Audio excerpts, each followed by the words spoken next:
waxaan kaloo leeyahay dadka waxaan u sheegayaa dhakhtarka weyn inay iska ilaashaan dhakhtarka weyn wixii islaamay ay daawanaya inay iska ilaashaan baan u sheegayaa oo uga digaya ayaan uga digayaa dhakhtarka weyn waad aragtaa Faarax Cabdi Jaamac 9 bilood ayuu siiyay oo aanu geeri iyo nolol midna ahayn ragii waxa uu geystay dhakhtarka isbitaalka guud ayay ku urursan yihiin dadkaas kuwa maamula iyo kuwa kaleba haddaanu intaas cadaalad baanu doonaynay dulqaadkii iyo cadaaladii way naga dhamaatay fariinta aanu dirayna waxa weeye oxygen markii qaliinka loo diyaariyay inuu oxygen waayay laguna hayay maalintan oo saacado fara badan oxygen lagu hayay maskaxdiisana dhawtay markii xaaladdu ku timina waxay dadkoodii way naleynayaan askar inoo doono askar bay doonteen askar baa meeshii la keenay cidii lama socon Faarax amal garaa marka anaga waxay noo cadaysay in Faarax oxygen laga xidhay oxygen labadii hawe aynu lahayn cuntada iyo hungurigii hawada inkii cuntada la galiyay dabadeedna sida u bushkarayeen dhowr iyo 40 daqiiqadood ee Faarax bila oxygen aha markii dambe waxaan ogaanay Faarax xaaladiisii markay xumaatay in dawo khalad ah oo kale la siiyay oo markii dambe dawooyinkan dawadan waa ku xanuunsaday ay markii dambe iyagu dhexdooda iska yiraahdeen dawada ayaa qoray iyagu ay qoreen number 2 halka dil kale Faarax halka kaga dhacay dhakhtar aanan marin ilaa amal garaad ilaa haldoor ilaa Ethiopia ilaa gargaar mid aanan marin ma jiro kharashka nagu baxay ninka hawsha naga baxday nafiya maal buu israan kow inuu abay cadaalad helo inuu madaxweynuhu ka soo bixiyo qarashkiina ku leeyahay maadaama aan 9 bilood dhakhtar soo taagay aalaankaana uu u socdo bil week baan dawooyinkiisa giriirka saddexda waqti uu qaataa saddexda waqti hadii waqti laga boorso giriirka halkiisu ka sii bilaabaya si aan ugu kala goynto tobaadka kaleentaan gaaran baan u dirnaasnaa takala ka soo gaadho dawooyinkiisa tala diraan waxa ugu yar $200 sameynaya halkii candhuufadii isaga iska soo tufi karmaaye mashiinka yar baan kaga soo saarnaa kan yar waa ku xidhnaayo afkaanu kaga qoynaayo waa kaasna mashiinkii bahalkiisiyo saasaan ugu xidhnaa oo dawadaan ugu shubnaayo daawadayaal kula wacala wanaagsan waxa aan ku suganay mid kamid ah xaafadaha magaalada Hargeysa gaar xaafadda Shaboorama waxa aanu ku suganay guriga Aabo Faarax Cabdi Jaamac oo dhacdo xanuun badan ay kaga dhacday isbitaalka guud ee magaalada Hargeysa muddo hadda laga joogo dhowr bilood ka hor dhacdada kaga dhacday isbitaalka oo ehelkiisu noo sheegeen in xaaladii halkaas ku galay isagoo caadiya aanu ilaa imika ka soo kaban nolol iyo geerina uu u dhaxeeyo noolayna dhimana balmaamadan ayaa xaaladda rasmiga ku dhacday aabaha nooga waramaysa say wax ugu dhaceen iyadaan su'aalaha weydiin doona oo nooga jawaabi doonta soo dhawow maamo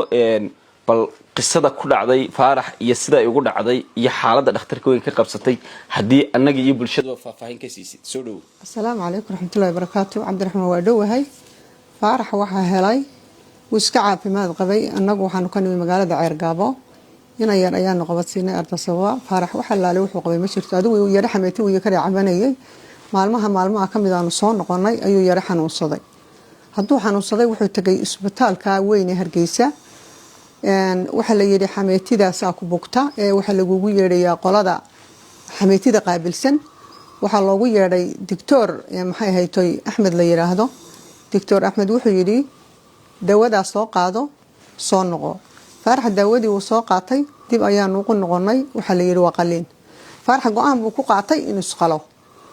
dhakhtarkii weynaa waxaanu tagnay bishii shanaad 11keedii 2025 ayuu xirooday aniga inankaas ayaa maxay haytay habe aroortii ka ugu tagnay dhakhtarkii Faarax shaybaad koosta waa la mariyay dhiikar yar aan waxba ahayn mooyaane wax kale oo xanuuna uu Faarax qabay ma jirin Faarax iyadoo kaanoolihii ku xidhan yahay faleemadii ku xidhan tahay ayaan u tagnay dawadiisii isla markiiba neerastiba u yeedhay waxa la yiri Faaraxow soo qaado Faarax waanu haynaa sawirkii uu dawada ku qaatay Faarax isagoo direyskii qaliinka sita ayuu dawadiisii qaatay Faarax dhakhtarka meeshii baa lala galay annagu markaa dabadii baan ku sugaynaa oo dabadii baan joognaa dadkii ka dambeeyey iyo dadkii ka horreeyeyba waa la soo saaray go-iina waa nala ka xereeyey oo de wixii soo baxaaba waxaanu moodaynay in isagii lasoo wado xaaladii waa aragnay inay isbedesho mar walba waxaan isaanaa maxaa dhacay oo faarax helay haddana mar kasta waxaa naloo diraa dawooyin oo waxaa la yidhaahdaa dawadan doona tanna doona yaabnay maxay haytoy adigu calaa kulli xaal salaadii duhur waa lasoo tukaday kadib ayaa waxaa la yidhi waxaa la rabaa inankii saxeexay inankii iyo oday awoowihiisa loo yeedhay gudaha lala galay isla markiiba waxaa yimi askar baa meeshii timi annagiina waa iska murugsannahay waxba ma kala ogina waa naxnay inankiibaa soo baxay askarta dee dhaqaatiirtunba iyagunba u yeedhay inankiibaa soo baxay ma dhintay baan ku idhi wiila hadli waaye wuu ooyey kadib qof kalaa soo baxay wuxuu yidhi ma dhiman lamana qalin isla markii aan uu raagay waqtigii dadka de lasoo saari lahaa lasoo saaray baan markiiba deen xaalad isbedeshay ayaanu aragnay adigu kadib faarax meeshii waa laga soo saaray isagoo dekoomo ku jira oo sidaa u gargariyay waxay yidhaahdeen waxaanu soo saaraynaa ninkii waxa helay intaanaan qalin ayay xaaladii isbedeshay waxaanu soo saaraynaa sawir baanu soo saaraynaa madaxa sawirkii madaxa waa la soo saaray xaaladda isbedeshay nooma sheegin waxay yidhaahdeen sawirkii baa la soo saaray waxay annaga nagu yidhaahdaan dawada ku jirtoo ka baxaysa wuu iska ladnaanayaa waxaynu gelinaynaa aysuugii baa la geliyey faarax xaaladiisii waa kasii dartay maxay hayto way feedhahan ay jajabiyeen oo sambabada ku noqday oo 10 nin bay ku garaaceen oo waxay yiraahdeen 10 nin baanu ku riixnay iyaga afkooda ka yidhi 10 nin baanu ku riixnayo maxay hayto feedhahan 3 feedhood baa jabay oo sambabada ay ku noqdeen faarax aysuugii baa la keenay xaaladiisii baa sii adkaatay goor ay 12 habeenimo tahay bay yiraahdeen wuxuu u baahan yahay mashiin haddaba waa inaad doontaan meel mashiin yaalo inanka ayana kale habeenkii wareegay waa la wareegay dhakhtar kasta waa la tagay ay suu yaalay waxyaadeen waa buuxa habeenkii halkii booyda iska joognay xaaladiisina sidii iska tahay dawooyinkina sidii baan u iibsanaynaa marka in qolada dhakhtarka weyn ay xaggooda wax ka xumaadeen oo xaaladiisii ayagu ay bedeleen oo xaaladan ku dhacday ay sababeen goorma xaqiijiseen in xaaladaas ay iyagu u sabab haayeen inuu faarax galo se train teleg bay ahaayeen dadka xaaladan galiya faarax ayaad haysaan iminkeed ogtihiin wallahi de anagu horta gudaha lagu jiro gudaha maanu gelin laakiin se iyagii baa afkoodii ka sheegayo yaa 10 anaga de gudaha ku jiraan gudii wixii ku jiraan anagu ma arkin laakiin se wixii ay ku riixeen 10 nin bay sheegeen waxay 10 nin baan ku boom garaynay faarax waxay yiraahdeen taana aanan qalin ayaa wadnuhu shaqayn waayay ayay yidhaahdeen aduu faarax habeenkii halkii uu hoyday habeenkii dambe galabnimadeedii ayaa amal garaamna loo gudbiyey amal garaam baanu tagnay amal garaam baanu habeen joognay waxa la yiri faarax wuxuu u baahan yahay sawir iskaana in la geliyo oo alxayaada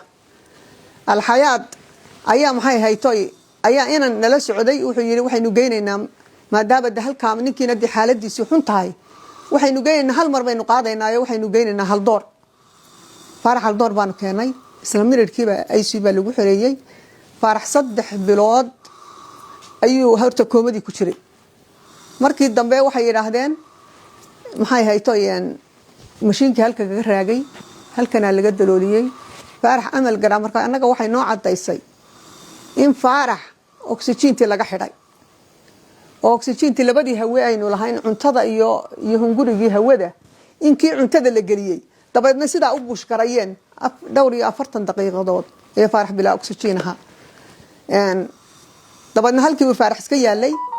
adigu ayaamii 3 bilood dhamaatay waa soo yareeyay waa la soo saaray waxa loo soo saaray daafti baa loo soo dejiyay halkan uu ka daloolaayo deecaanufadiisii waxa laga soo saaraa haddaanu halkii joognay mar labaad baa dhakhtarkii weynaa ayaa dibna loo ku soo celiyay waxa la yiri ninkaas waxba loo hagaajinayaayo qol baanu idin siinaynaayo waxaanu idin siinaynaa dad isagii daryeela oo istaan bay u ahaada oo haday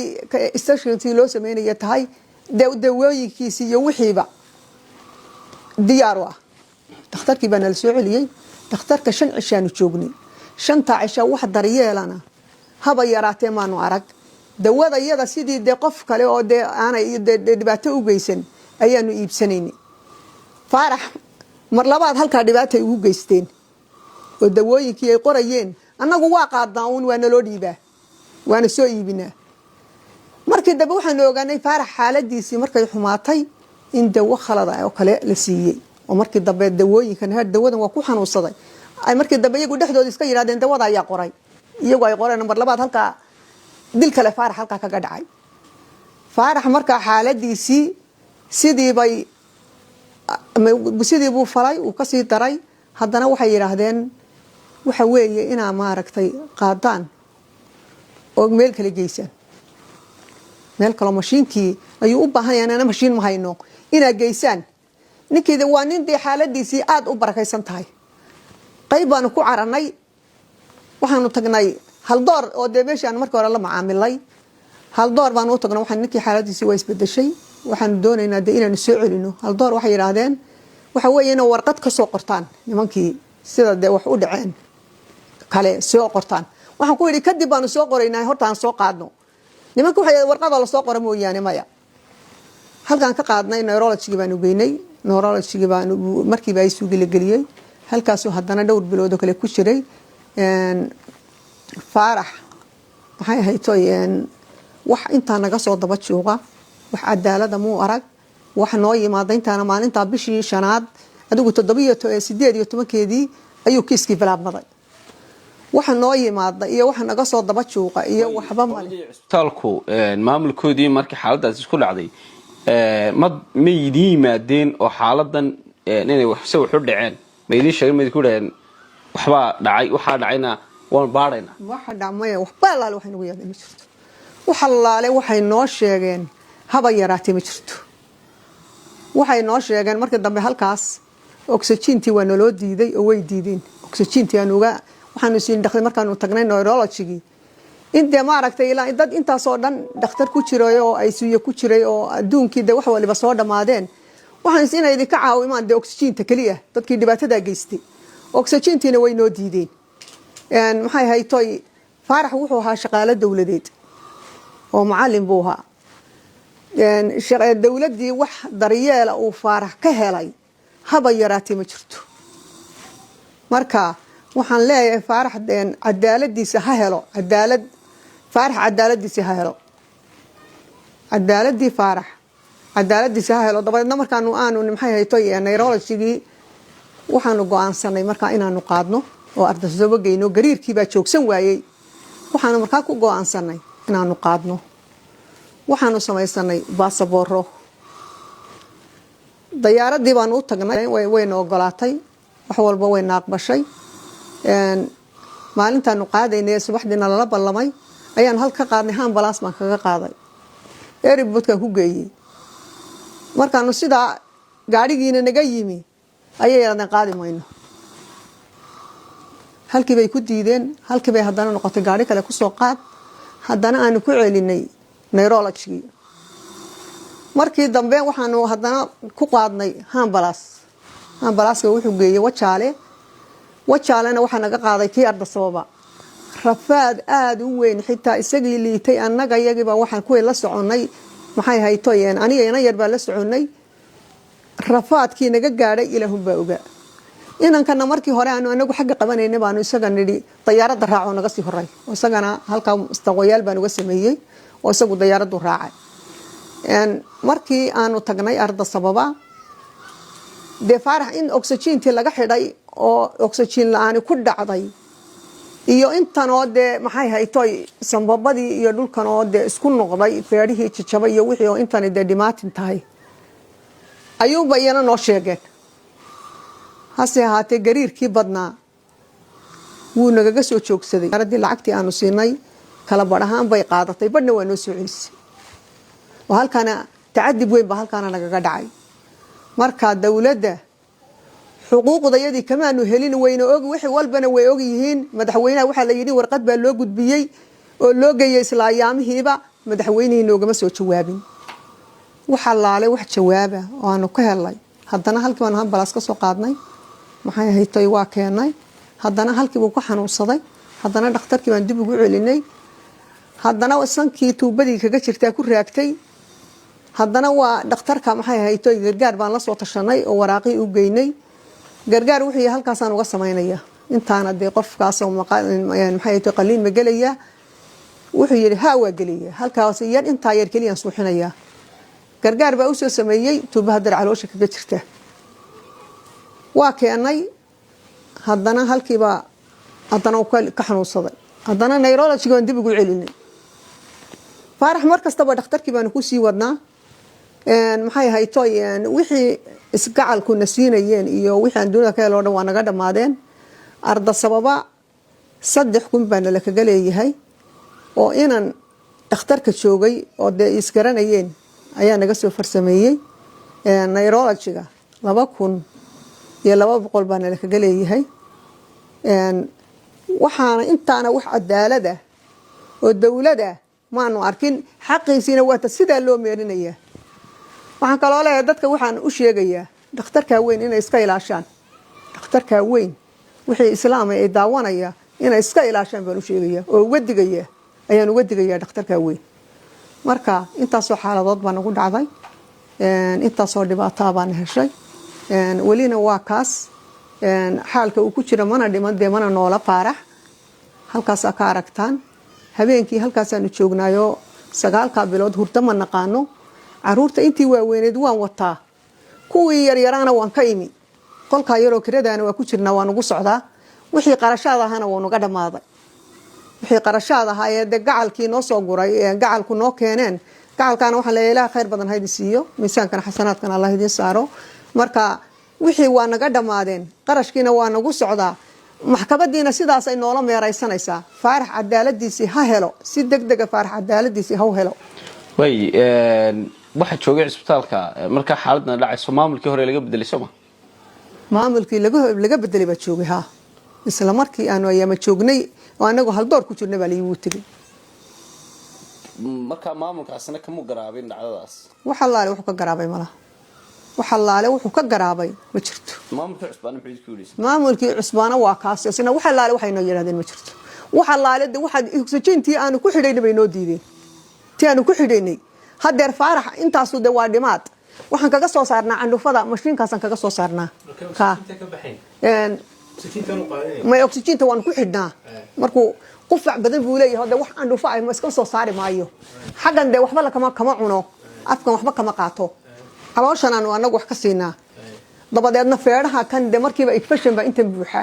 dabadeedna qufac fara badan ayuu sameynaya halkii de candufadii de isaga iska soo tufi kar maaye mashiinka yar baan kaga soo saarnaa kan yar waa ku xidhnaayo afkaanu kaga qoynaayo waa kaasna mashiinkii bahalkiisiyo saasaan ugu xidhnaa oo dawadaan ugu shubnaayo afkaanu ugu qoynaa qaliin ba faarax muu geli qaliin haba yaraatee muu geli faarax dawdeel waxa ku jirnaa xaaladda faarax barbarkayga hadda wax fadhiya sulbarkay Sultan Cali Jaamac oo kamida qoyska xaaladda faarax dhakhtarka way kaga dhacday ee noo sheegeen muddo dhowr bilood ka hor ay ku dhacday wixii ay ilaa markaas xaaladii kala duwan ay la mareen oo sultaanku noo sheegay dhinaca sharciga inay la aadeen buu nooga warbixinayaa soo dhow idinka mahad celinaya waan idin salaamaya waana dhowe waqtigeena qaaliga ahna siiseen aad baan idinka mahad celinaynaa waan idin soo dhoweyna waana dhowe faarax cabdi jaamac sidaas markaan warbixintiisa si idin guud maro oon hoosba ugu dhaadhicin hadalkana aanu badinba ilaa bishii 5aad ilaa maanta wuxuu ahaa sidaa iminka aragtaan waad aragtaan iminka hadda noloshii wuu ka tegey nafta unbaa ku jirta marka halkaa markaan dhaafo markii hawshaas ku dhacday idinkoo waraysigii hore dhacdadii hore dadkii la joogay ka qaaday anigu waxaan imi 4 casho markuu waxaas ku dhacsanaayeen amal garaad baanu geynay waanu ka soo qaadnay waxaanu keenay haldoor oo dhakhtar weyna oo dad taqasuli joogo waxyeeladiisa waxay noo sheegeen inuu gebi ahaanba ay kala kulanto cisbitaalka guud gebi ahaanba waxyeeladiisu iyo dhibaatada ku dhacday inay ku koobanto cisbitaalka guud ayna ka timi qaybta oxygen-ta oo markii lagu xidhay oxygen-tii markii qaliinka loo diyaariyay inuu oxygen waayay laguna hayay maalin dhan oo saacado fara badan oxygen lagu hayay maskaxdiisina dhawantay marka sida dhibaatada la kulantay horta sidaas ay noqotay markii goorma ogaadeen marka inuu bilaa oxygen yahay maba ogaane marnaba markii ay wax naqasa ka waayeen ayaa waxay yidhaahdeen mishiin aan la doono markii xaaladdu ku timina waxayna dadkoodii weyna leynayaan askar inoo doono askar bay doonteen askar baa meeshii la keenay cidii lama socon marka dhakhaatiirtii markaanu anagu iskala tacaalay oo isniin culayska weyn waxaanu saarnay markii hore bal inaanu la tacaalo bukaankayagan si uu noogu daawo markii dambe waxaanu qabanay hay'adaha sharciga abaatiino badan baanu ka samaynay qaybtaanu tagnay xeelalaantaanu tagnay maxkamadaanu tagnay waxaana la yidhi waxaa u tagtaan manhadlayaasha caafimaadka ayaa hawshaa qaabilsan xubnaha sharciguna ku ursan yihiin waa tagnay nimankaa runtii waa u mahad celinaynaa si wanaagsan bay noola kaxayaan hawshaa oo sharci ah aad baan ugu mahad celinay waxay tageen amal garaad waxay cadaymihii la kaalay cadaymihii baan ugu keennay amal garaad baan ugu keennay haldoorna ugu keennay dhakhtarkii weyna iga tigi noogana dambeeyey amal garaadna nooga dambeeyey haldoorna nooga dambeeyey bukaankana u yimi kuwana baaritaan kusoo sameeyey waxay noo sheegeen inay nimankii dhakhtarka ay yidhaahdeen markaanu irbadda ku mudnay ee suuxinay ayuu ninkii soo noqon waayay waxaa istaagay wadnihii qulqulkii dhiigga iyo samabadii gebi ahaanba waa shaqayn waayay feerahaanu ka garaacnay waa isugu yeedhannay dad badan baanu ahayn waa kaa waxay soo qoreen adigu waxay horyaal ka soo dhigeen ninkii shaybaarka ahaa iyo ninkii dhakhtarka ka ahaa iyo ninkii baadha ahaa saddexdaa waa calaamadiyeen 10 kale oo kuwa baa noo yimi baydhadona aanu kii xoog ahaaba ugu yeedhano nidhi kaale garaaca dabadna feerihii baanu ka bashgaraynay dabadna waxba waa soo noqon waayay dhakhtar baanu diray ninkaas dhikar buu lahaa xaalad dhikar baa ku timi ay hal waxay xukumeen oo yidhaahdeen waxa laali wixii faarax gaadhay waxa qaba isbitaalka guud agaasimaha ku socodsiiyey mihnayaasha gudida mihnayaasha caafimaadka yidhi ku socodsiiyey waxa ninka qaba waxa alla wixii faarax gaadhay halkaa markii ay martay kuwii waa la bedelay kuwii cusub baa la keenay kuwii cusbaa warqad muddo xukunkoodii bil baa la yidhi qolo walba bil ha laga qaato baa raxfaan u bannaan annaga waxba maanaan qaado bishii baan iska sugnay markay bishii dhammaatay baanu kiiskii dacwaddii wadno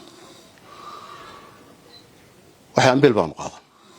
waa isla waalanay mahnadlaashii cusbaa la soo bedelay baan iskula noqon warqad bay soo qoreen waxa laali waxaan bil laga qaatay oo kale ma jiro bay yidhaahdeen ninkaa ha loo fuliyo dacwaddiisa kuwa labaadna waa mahadcelinay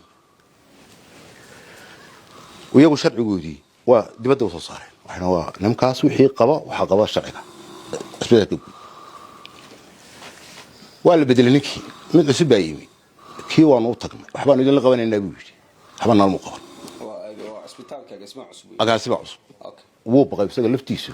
oo isbitaalka keligii baa laga bedelay wixii hore dhibaatadii noo geystay oo dhan baa fadhiya oo isaga laftiisa ku maran haysta runtii xagga oxygen-ta isagu dhowr jeer wuxuuna yidhi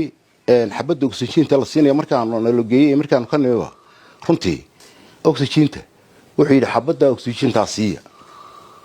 laakiin annaga laftigaan inta badan waxba ka doono markaan dhowr maalmood ka maqnaano maalin tagnaayo markaasay naga xumaataa naga kala godaa isagu oxygen-taa waa la sii jiray dhibaatada noogu weynana haysaa waxa weeye 2 qodob hadda dhakhtar aanaan marin ilaa amal garaad ilaa haldoor ilaa Ethiopia ilaa gargaar mid aanaan marin ma jiro qarashka nagu baxay ee ninka hawsha naga baxday nafiya maal buu israan dadka imka dul taagani maba nool iyagina waa raaceen maal wixii ay haysteen waa raaceen sharci darrada iminka noogu daran laba meelood intaana waa samrayno waxaanu doonaynaa waxa iyagii inaanu si fudud xaq iyaga u helo aanaan wax dhibaato ah aanaan kordhin waxaan lahayn war dhibaatadan hadda idin heshay mid kale shacbigana ha u geysanin isuna idin haysu geysanin wax muddo hadda inaan naga marsiinayn hase yeeshee dhibaatada imankana haysta ee aanu imanka bulshada u sheegaynaa waxa weeye nimankana dhaawac tiray waa gariya xafiiska gariiqaanka guud iyo isbitaalka guud maamulkiisa oo shidaalinaya sidaal kusoo shubaya maxkamaddii nala kaxayn lahayd waa inkastoo iyaduna aanay adkayn maxkamaddii wax nala kaxayn lahayd kuwii wax ka kaxayn kari laadahay waa kuwa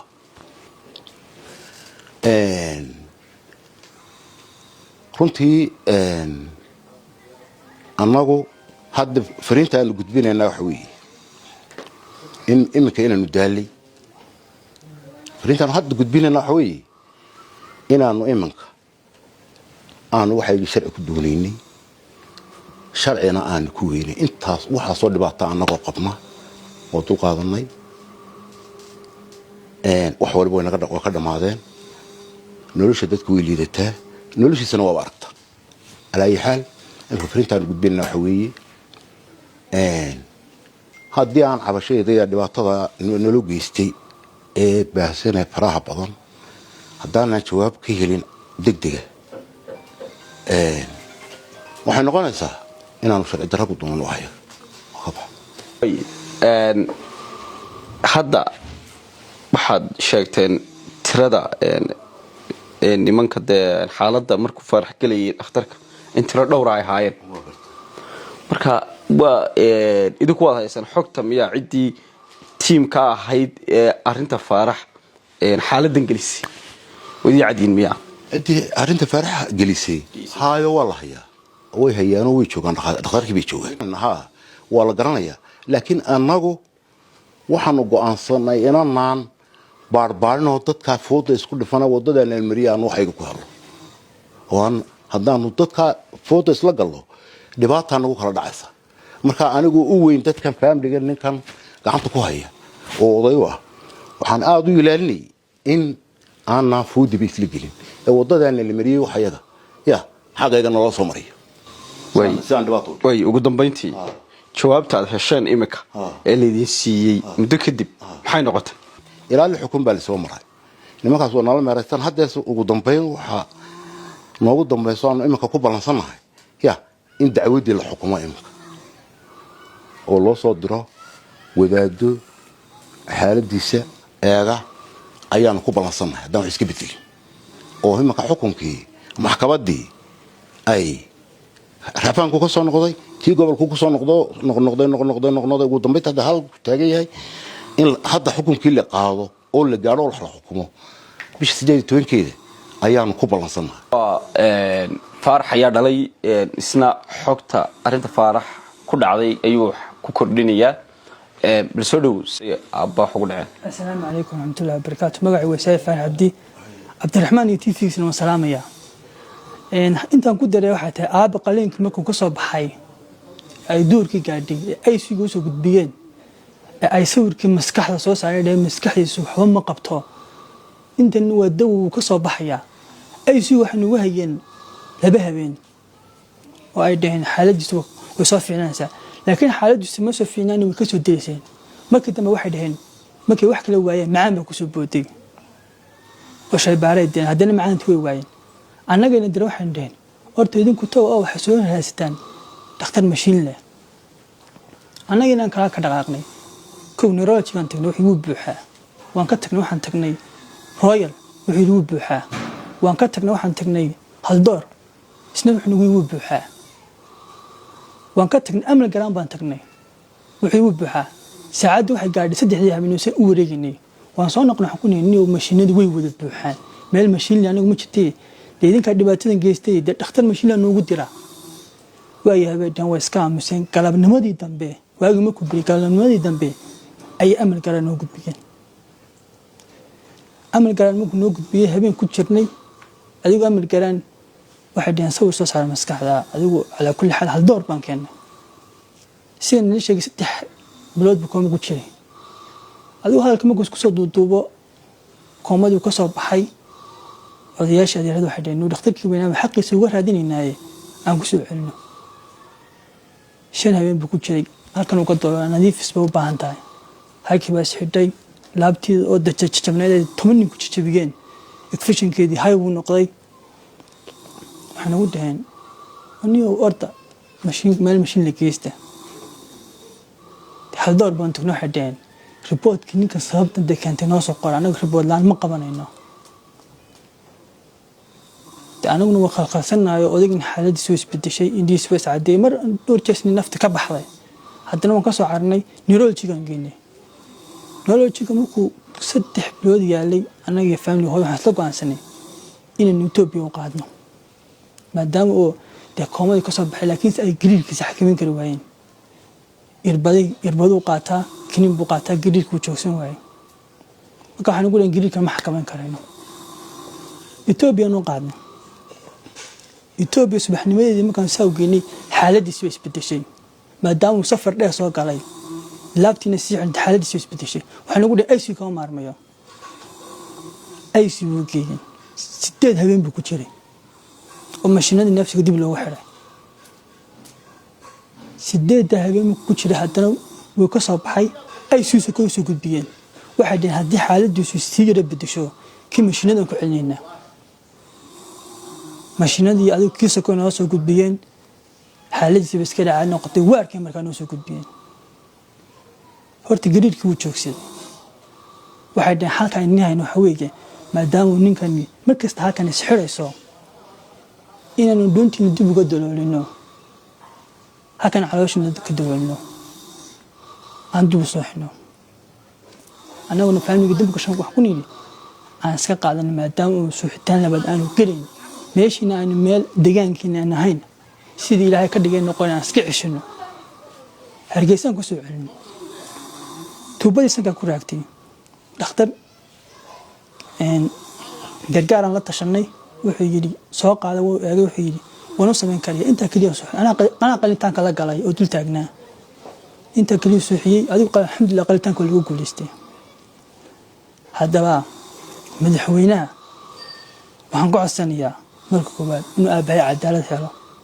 anagu degan ahaan meesha min cirgaaban ka soo jeednaa inuu aabahay cadaalad helo iyo inuu madaxweynuhu ka soo bixiyo qarashkii uu ku leeyahay maadaama aan 9 bilood dhakhtar soo taagay aalaankaana uu uu socdo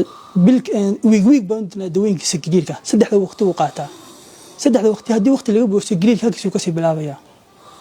si aan ugu kala goyn toddobaadka kalentaanu gaarin baan u dirnaasnaa takala ka soo gaadho dawooyinkiisa tala diraan waxa ugu yar $200 madaxweynaha ka soo codsanaya 3,000 Ethiopia kaga leeyahay iyo 2,000 neurology ka leeyahay inay dawladdu naga soo bixiso sidoo kale waxaan codsanayaa meesha anagu qariib baan ku nahay ma deganin inta wixii ka dambeeyay ma joogi karno maadaama qarashkii naga dhamaaday in aabahay cadaalad yahay maadaama wixii soo cad yihiin oo cid kasta soo cadeysay in maxkamaddu sida ugu dhaqsiyaha badan aabahay xaqiisa ay siiso